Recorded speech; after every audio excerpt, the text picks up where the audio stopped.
Como estamos hablando de inversiones y estamos hablando del futuro, como les digo permanentemente, entonces tenemos que proyectarnos y no es solo que yo pude medir la rentabilidad, como decíamos en el otro video, del periodo, de múltiples periodos, sino que yo también tengo que ver cuál es la probabilidad de que ocurra la rentabilidad que estamos midiendo. Se trata del futuro y aquí empieza a tomar mucha importancia el concepto de probabilidad. ¿Qué probabilidad de ocurrencia tiene lo que estoy planteando? Y lo que estoy planteando en realidad yo no puedo pretender imaginar un mundo único para el futuro. Porque es muy difícil que acierte, ¿no es cierto? Cuando nosotros hacemos un flujo de fondos de un determinado proyecto y decimos, esta es la TIR o este es el BAN, estamos de alguna manera siendo arrogantes, porque estamos diciendo la probabilidad de ocurrencia de cada una de las variables que están incorporadas en ese flujo de fondos con los valores que nosotros le hemos asignado es 1. Bueno, no va a ser así, ¿no es cierto? No va a suceder exactamente de ese modo. Entonces, como ustedes también lo saben y lo tienen claro, es muy común la construcción de escenarios. En general son 3. En general son 3 escenarios. Nosotros, un poquito más adelante en la materia, nos vamos a tomar un rato para ver cómo se hacen los análisis de riesgo, porque de esto estamos hablando, de la probabilidad de que las cosas sucedan o no sucedan, de una manera más dinámica y con algunos software que hay disponibles. De una manera más tradicional y más rudimentaria, uno habla de escenarios, ¿no es cierto? El escenario optimista o el escenario de boom, que le llama el libro, un escenario normal, que es el que nosotros en general utilizamos, porque el normal es aquel al que nosotros le asignamos mayor probabilidad de ocurrencia, ¿no es cierto? Y después tenemos un escenario recesivo, pesimista.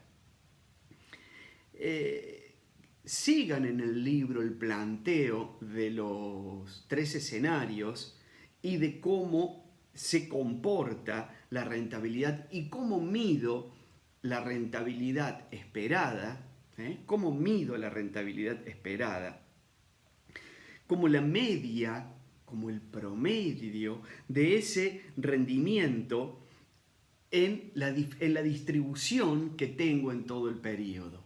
Como una media, si yo tengo una distribución normal, estoy puesto justo en la media, que es la que tiene mayor probabilidad de ocurrencia.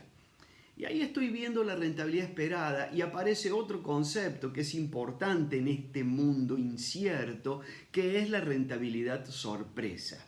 Miren en el libro, sigan el ejemplo, es muy claro y es muy rico en lo que nos muestra cómo podemos cuantificar esa incertidumbre. Entonces ahí nosotros podemos ver la rentabilidad esperada y empezamos a trabajar el concepto de rentabilidad sorpresa.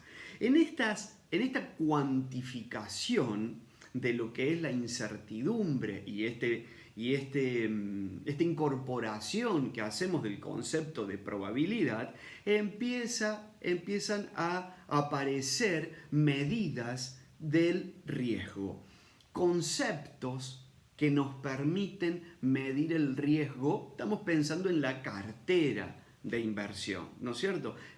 Medidas que ustedes también ya conocen y que acá lo que hacemos es incorporarla en este análisis de decisión financiera. ¿Cómo son o cómo es la varianza, cómo es la desviación típica?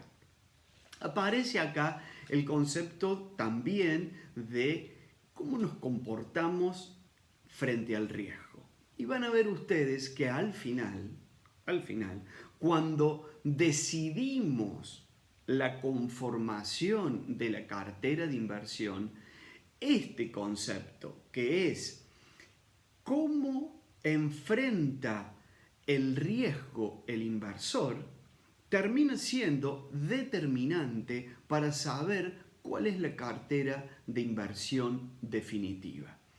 Ese concepto de aversión al riesgo da lugar a otro concepto que es la prima de riesgo. Yo estoy esperando que se me compense, yo soy el inversor, y estoy esperando que se me compense por tomar el siguiente riesgo. Y aparece el concepto de prima de riesgo asociado a la aversión al riesgo, asociado a mí como inversor. Esta prima de riesgo que puede entrar de diferentes maneras, en su momento también lo vamos a ver. Ahora me interesa que tengamos claro que nosotros le pedimos más a una inversión riesgosa que a una inversión sin riesgo. Ahí apareció otro concepto, lo acabo de mencionar. Hay inversiones sin riesgo. Hay activos que no tienen riesgo. ¿Y no tienen riesgo? Bueno, todos nos comportamos como si no tuviera riesgo. ¿Y por qué no tienen riesgo? Bueno, porque está demostrado a lo largo de la historia financiera de esos instrumentos que en realidad siempre han sido pagados como se prometió, siempre hubo cumplimiento, no hubo ningún tipo de inconvenientes. Entonces consideramos que ahí yo puedo invertir y no tengo riesgo. Bueno, entonces quiero esa inversión. Sí, pero mira que esa es la que te da menos rentabilidad.